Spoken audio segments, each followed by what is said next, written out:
napakatanga mo. Bakit ka nagpakita sa mga palasyo nang hindi nagpapaalam sa akin, ha? Tinutuloy ko lang ang plano natin. Napatay ko na si Beverly, ang anak ni Basil Palacios.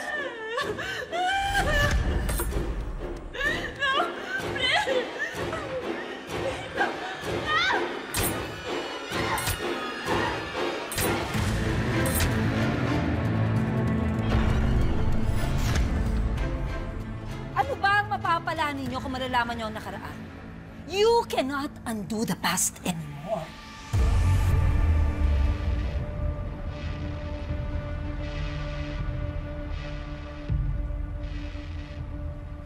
Minsan isang gabi, nagpahanda po ng pagkain para sa kanilang dalawa si Ma'am Aurora.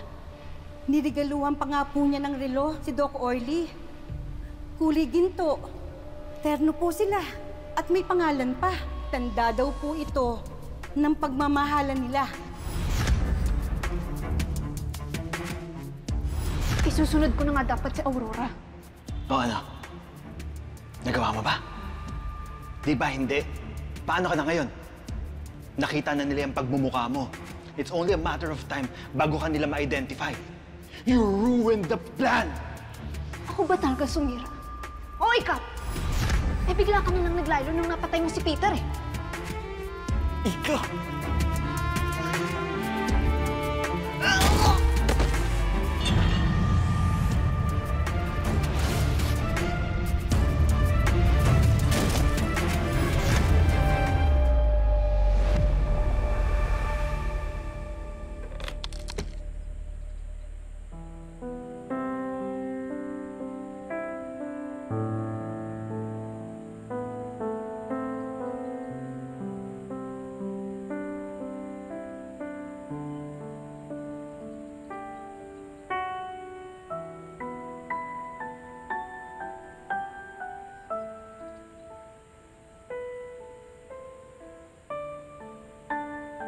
I did it.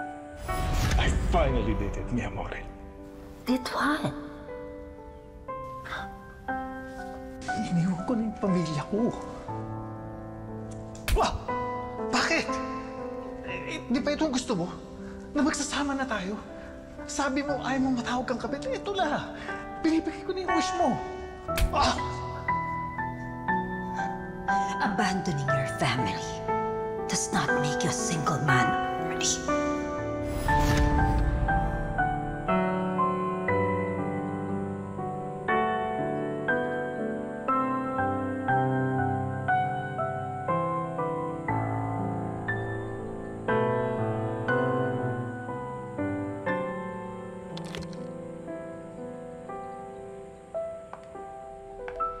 Binabalaan kita.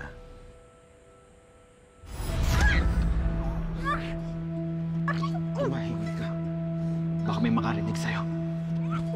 Bakit? Nahihiya ka? Sabagay, dapat ka lang mahiya. Dahil pumalpak ka. Peking palasyo si Peter. Pero pwede ka pang bumawi. Dahil marami-rami pang palasyos. Balita ko, buntis yung asawa ni Basil. Si George.